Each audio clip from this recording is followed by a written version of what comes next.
ខ្ញុំមិននឹកស្មានថានៅក្នុងស្រុកជីក្រែងបែរជាមានប្រាសាទដ៏ច្រើនបែបនេះសោះហើយនេះគឺជាប្រាសាទមួយក្នុងចំណោមប្រាសាទជាច្រើនស្ថិតនៅក្នុងស្រុកជីក្រែងដែលប្រាសាទនេះមានឈ្មោះថាប្រាសាទតាពាំងរុនអូបងប្អូនខែវស្សាអញ្ចឹងផងស្លាយដូននៅលើអត់ណាគឺថាស្អាតខ្លាំងមែនតើដូចដែលឃើញនៅក្នុងវីដេអូនេះអញ្ចឹងហើយយើងមើលតាក់ទងជាមួយនឹងសសរផ្អោបបងប្អូនសសរផ្អោបនៅក្នុងប្រាសាទត្រពាំងរុននេះគឺថាមានរចនាបថក៏ដូចជាផ្កាភ្ញីគឺស្អាតខ្លាំងយកតែមែនតើបងប្អូនឆ្លាក់ចេញពីអត់ណាគឺថាសរសើរដល់អ្នកដែលគាត់បានចម្លាក់នៅក្នុងសម័យនោះមែនតើជម្រាបសួរសួស្តីបងប្អូនទាំងអស់គ្នាស្វាគមន៍មកកាន់វីដេអូថ្មីជាមួយខ្ញុំបណ្ឌិតក្រមប្រធានបទទេសចរបែបប្រវត្តិសាស្ត្រឥឡូវនេះខ្ញុំកំពុងតែស្ថិតនៅទីតាំងប្រាសាទមួយកន្លែងដែលស្ថិតនៅក្នុងស្រុកជីក្រែងខេត្តសៀមរាបដែលប្រាសាទនេះមានឈ្មោះថាប្រាសាទត្រពាំងរុនតើបងប្អូនចង់ដឹងអត់ថាប្រាសាទត្រពាំងរុនត្រូវបានកសាងឡើងយ៉ាងដូចម្តេចក៏ដូចជាស្ថិតនៅក្នុងសតវត្សណាហើយត្រូវបានកសាងឡើងដោយស្ដេចអង្គណាកុំភ្លេចតាមដានវីដេអូនេះជាមួយខ្ញុំទាំងអស់គ្នាហើយប្រាសាទតាពាំងរុននេះគឺជាប្រាសាទមួយដែលបានសាងសង់ឡើងអំពីឥដ្ឋប៉ុន្តែបើយើងមើលទៅលើចម្លាក់វិញគឺថាអស្ចារ្យខ្លាំងមែនទែនសរសើរទៅដល់អ្នកដែលគាត់ជាសំណង់ស្ថាបត្យកម្មនៅក្នុងសម័យនោះគឺថាប្រកែនៅក្នុងការឆ្លាក់រូបដែលចេញពីឥដ្ឋតែម្ដងបងប្អូនតោះបើយើងនិយាយអំពីដើមកំណើតនៅក្នុងសតវត្សទី8នៅក្នុងពេលដែលព្រះនាងជ័យទេវីកំពុងតែសោយរាជ្យនៅក្នុងក្រុងបូរេត្រាបុរៈអ្នកប្រវត្តិវិទូជាច្រើនបានកត់សម្គាល់ថាសិលាចារឹកបានថយចុះយ៉ាងខ្លាំងបើធៀបទៅនឹងសតវត្សទី7ប៉ុន្តែសំណង់ស្ថាបត្យកម្មបែបសាសនាបែរជាមានការអភិវឌ្ឍទៅរកស្នាដៃដ៏វិចិត្រគួរឲ្យកត់សម្គាល់ហើយអ្នកប្រវត្តិសិល្បៈវិទូបានចាត់ទុកថ្នាក់រចនាបថសិល្បៈនានានៅសម័យនោះថាជាកំពង់ព្រះសំណង់ប្រាសាទនៅក្នុងរចនាបថកំពង់ព្រះភាគច្រើនគឺឃើញមាននៅក្នុងខេត្តកំពង់ឆ្នាំងខេត្តកំពង់ធំខេត្តក្រចេះខេត្តកណ្ដាលនិងខេត្តសៀមរាបជាដើមហើយនៅក្នុងវីដេអូនេះខ្ញុំនឹងលើកយកប្រាសាទមួយនៅក្នុងខេត្តសៀមរាបក៏ដូចជានៅក្នុងស្រុកជីក្រែងមកធ្វើការសិក្សាស្រាវជ្រាវបន្ថែមដែលប្រាសាទនេះមានឈ្មោះថាប្រាសាទត្រពាំងរុនប្រាសាទត្រពាំងរុនមានទីតាំងស្ថិតនៅក្នុងភូមិត្រពាំងរុនឃុំរសីលោកស្រុកជីក្រែងខេត្តសៀមរាបដែលមានចម្ងាយប្រមាណ7គីឡូម៉ែត្រពីផ្លូវជាតិលេខ6ហើយបច្ចុប្បន្ន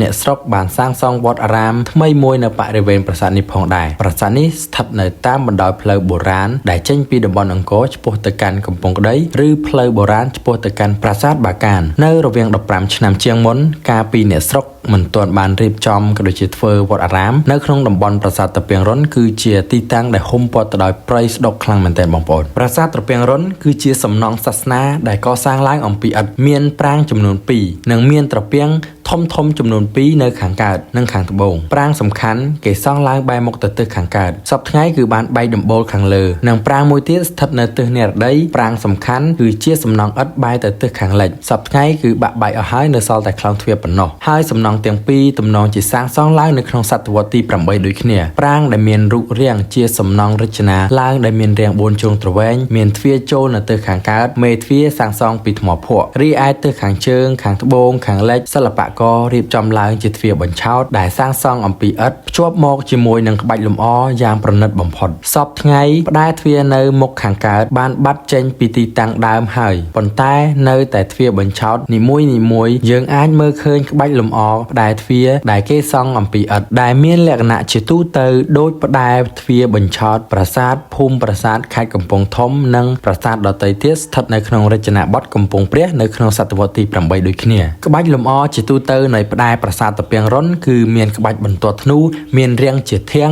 ឬជាមែកនៃស្លឹកផ្កាភ្ញីទេសនៅចុងសងខាងនៃបន្ទាត់ធ្នូរាងកោងនិងព័ទ្ធវងទៅលើហើយនៅខាងក្រោមជាក្បាច់ខ្យងហ៊ានឬក៏គេហៅថាក្បាច់ស្លឹកឈើមានរាងដូចទំពក់ដោយឡែកសសរពេជ្រប្រាសាទត្រពាំងរុនសាងសង់ឡើងអំពីថ្មភក់តែយើងឃើញនៅសល់តែដើមនៃបំណែកតូចប៉ុណ្ណោះប៉ុន្តែជាទម្រង់ទូទៅគឺជាលក្ខណៈដូចសសរប្រាសាទកំពង់ព្រះខេត្តកំពង់ឆ្នាំងដោយមានរាងមូលនិងមានក្បាច់លម្អជាចង្វាយក្បាច់ស្លឹកភ្ញីទេសញឹកជាងសសរពេជ្រក្នុងរចនាបថព្រៃក្មេងរីឯក្បាច់សសរផ្អោបមានលក្ខណៈរស់រវើកយ៉ាងខ្លាំងដោយលម្អជាក្បាច់ស្លឹកឈើជាប់គ្នាយ៉ាងវែងដោយយើងធ្លាប់ឃើញនៅក្នុងប្រាសាទជាច្រើនក្នុងរចនាបថតែមួយអ្វីដែលគួរកត់សម្គាល់នៅលើជញ្ជាំងប្រាសាទតាពាំងរុនមិនមែនលម្អជាប្រាសាទអណ្ដែតឬវិមានអណ្ដែតដោយប្រាសាទព្រះស្រីខេត្តកំពង់ឆ្នាំងឡើយប៉ុន្តែសិល្បករបែរជាបង្ហាញចម្លាក់ទេពស្រីមួយជុំប្រាសាទតែម្ដងពោលសរុប